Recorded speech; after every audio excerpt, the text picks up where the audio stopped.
नमस्कार, मैं हूं सुमित चौधरी और आप देख रहे हैं दुनिया और युद्ध की खबरों का नंबर 1 शो संग्राम।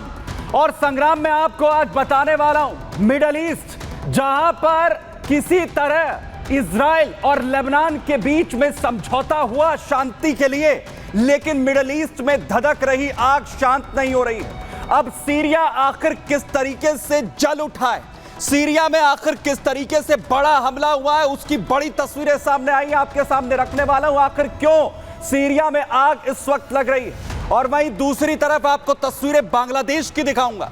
बांग्लादेश जहां पर लगातार हिंदुओं के खिलाफ एक के बाद एक हिंसा का दौर जारी है, तस्वीरें थमती हुई नजर नहीं आ रही हैं। और वहीं युद्ध का दूसरा मोर्चा यूक्रेन में भी बड़े हमले रूस की तरफ से आखिर किस तरीके से किए गए हैं, बड़ी तस्वीरें यहां पर दिखाने वाला हूं। लेकिन आज की सबसे बड़ी खबर के साथ शुरुआत यहां पर करने जा रहा हूं, जहां पर सिविल वॉर से आखिर कैसे सीरिया धधक उठा है, जहां पर एसटीएस और साथ ही सीरिया फौजें आमने सामने हैं और बड़े हमले जो हैं यहां पर किए गए। कई इलाकों पर कब्जा सीरिया विद्रोहियों की तरफ से यहां पर कर लिया गया और आखिर कैसे बड़े हमलों को यहां पर अंजाम दिया गया है, किस तरीके से इस पूरे ऑपरेशन को अंजाम दिया गया और क्या कुछ मिडल ईस्ट के सीरिया में इस वक्त जो स्थिति बनी हुई है, तस्वीरों के साथ यहां पर शुरुआत आखिर करने जा रहा हूं कि आखिर कैसे सीरिया धधकता हुआ नजर आ रहा है। एसटीएस और सीरिया फोर्सेस आमने सामने हैं। जबरदस्त जो पलटवार है वो दोनों की तरफ से हो रहा है। बड़ा हमला यहां पर एसटीएस ने यहां पर घात लगाकर किया।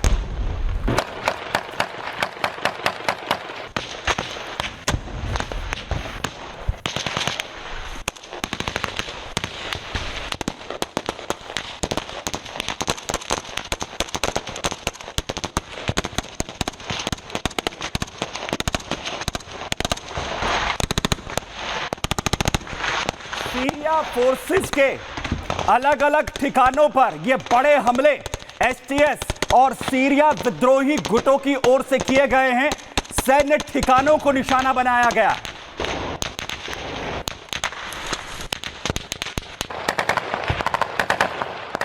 हयात तहरीर अल शाम जिसने इन हमलों को अंजाम दिया और कैसे विद्रोही गुट मिसाइल अटैक कर कहलाते हुए नजर आ रहे हैं।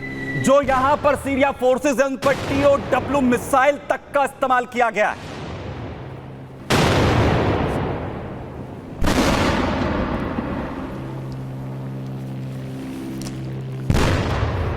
सीरियाई फोर्सेस को मिसाइल अटैक्स आखिर कैसे किए जा रहे हैं एसटीएस की तरफ से, विद्रोही गुटों की ओर से, और बड़े हमले लगातार हो रहे हैं। एक तरफ सीरिया फोर्स पर इन हमलों को एसटीएस अंजाम यहां पर देती है, हयात तहरीर अल शाम, और दूसरी तरफ TOW मिसाइलों का इस्तेमाल कर दहला दिया जाता है।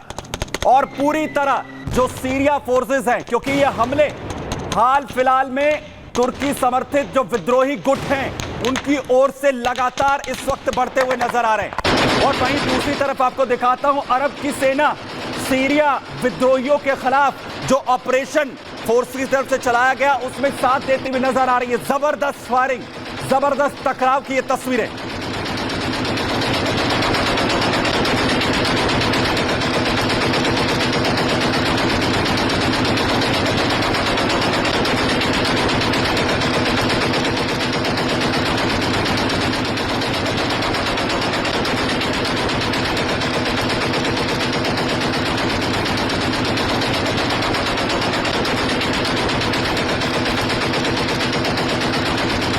अरब की सेना लगातार सीरिया विद्रोहियों पर भी बड़े हमले कर रही है, क्योंकि सीरिया की सेना लगातार टक्कर ले रही है। और एसटीएस ने जब घात लगाकर अलग अलग इलाकों पर, कई गांवों पर जो अपने कब्जे जमाने की यहां पर कोशिश की, तो टकराव आखिर किस तरीके से भयंकर यहां पर हुआ है। और जबरदस्त हथियारों का इस्तेमाल हो रहा है, मल्टी रॉकेट लॉन्चर सिस्टम, जिन्हें आखिर कैसे सीरिया फोर्सेस की तरफ से दागा गया है। इन तमाम विद्रोही फोर्सेस पर जो लगातार जो विद्रोही हैं वहां पर जो आतंकी हैं उन पर बड़े अटैक MLRS के जरिए किए गए।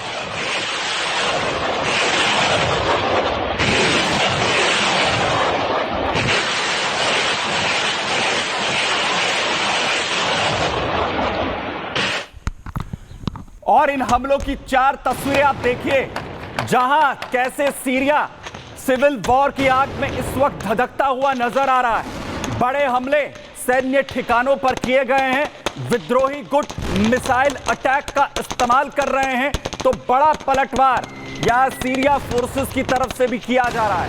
अरब सेना का भी जो साथ है वो यहां पर इस वक्त मिलता हुआ दिख रहा है।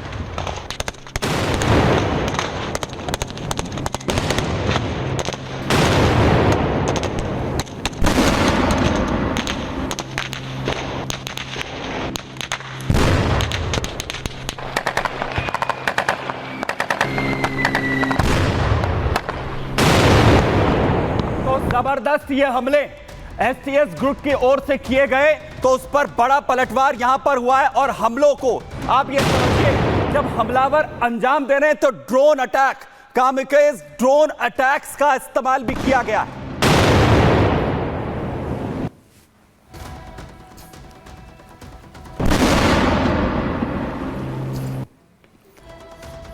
तो कामिकेज ड्रोन्स का इस्तेमाल यहां पर सीरिया फोर्सेस को टारगेट करने के लिए, सैन्य ठिकानों को टारगेट करने के लिए किया गया है, और जिसके जरिए सीरिया फोर्सेस को दहलाने की कोशिश हुई है। और बड़ी बात यह कि एसटीएस ने इस हमले को आखिर कैसे अंजाम दिया, कैसे सीरिया यहां पर दहलता हुआ नजर आया।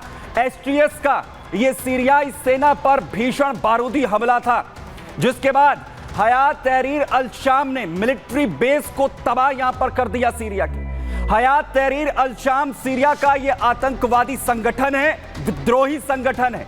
एसटीएस के आतंकी हमले में तकरीबन 89 लोगों की जान जाने की खबर है। वहीं बताएं आपको कि हमले में 52 एसटीएस के आतंकी भी ढेर हुए हैं, वहीं 37 सीरियाई सैनिक जो इसमें मारे गए। अटैक के बाद एसटीएस आतंकी गुट ने जमीन पर जो गांव है वहां पर कब्जे किए हैं। सीरियाई सेना ने भी एसटीएस आतंकी गुटों पर बड़ा पलटवार किया है, बड़े अटैक हुए हैं। वहीं अटारिब, दारत और इज़ा में एसटीएस के ठिकानों पर जो सैन्य हमले हैं वो बड़े तरीके से यहां पर पलटवार के तौर पर सीरिया ने किए। सीरिया और रूसी विमानों की तरफ से एसटीएस पर जवाबी कार्रवाई यहां पर की गई है। एसटीएस पर हमले में वैक्यूम मिसाइलों का इस्तेमाल की जानकारी भी है, जिसे लेकर रूस लगातार यहां पर मदद सीरिया की करता हुआ नजर आ रहा है। वहीं दूसरी तरफ आखिर सीरिया को एसटीएस विद्रोही गुटों और आतंकियों ने कैसे दहलाया, पलटवार आखिर कैसे हुआ है और सीरिया मिडिल ईस्ट में कैसे धधक रहा है, जरा देखिए।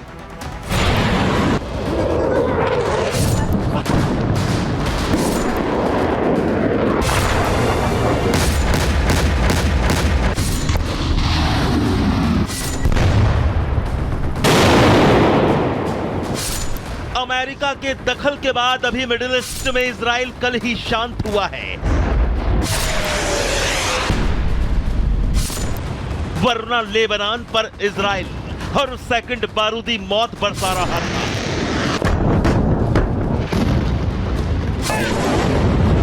हिजबुल्लाह के ठिकाने इजरायली सेना हवाई और जमीनी हमले से तबाह कर रही थी। हिजबुल्लाह के बैंक, स्कूल, अस्पताल, कमांड सेंटर सब पर बारूद बरस रहा था।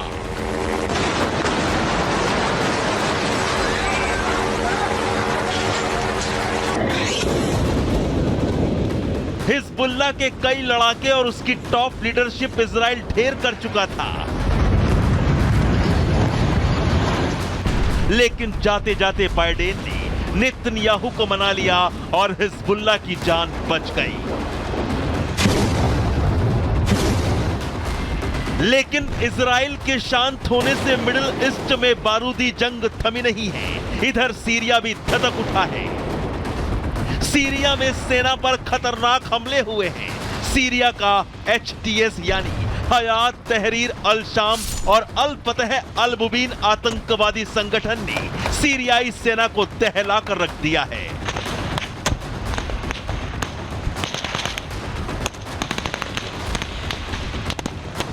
सीरिया के अलेप्पो इलाके में मिलिट्री बेस को टारगेट कर आतंकी संगठन एचटीएस ने रॉकेट हमले किए हैं, जिसमें 37 सीरियाई सैनिकों की मौत हो गई और सीरियाई सेना पर एचटीएस आतंकवादी गुट के खौफनाक हमले ने सबको हिलाकर भी रख दिया। सीरियाई सैन्य अड्डा धुआं धुआं हो गया।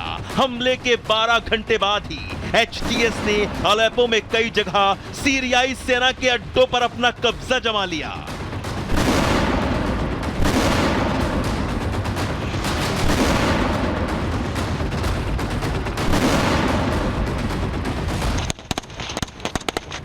इधर आतंकी संगठन एचटीएस के हमले के बाद सीरियाई सेना और रूस ने जवाबी अटैक किया, जिसमें आतंकी गुट एचटीएस के 89 लड़ाके ढेर कर दिए गए। मिडिल ईस्ट बारूद के ढेर पर बैठा है और अब सीरिया इसकी चपेट में आ गया है। Bureau report, Republic Bharat.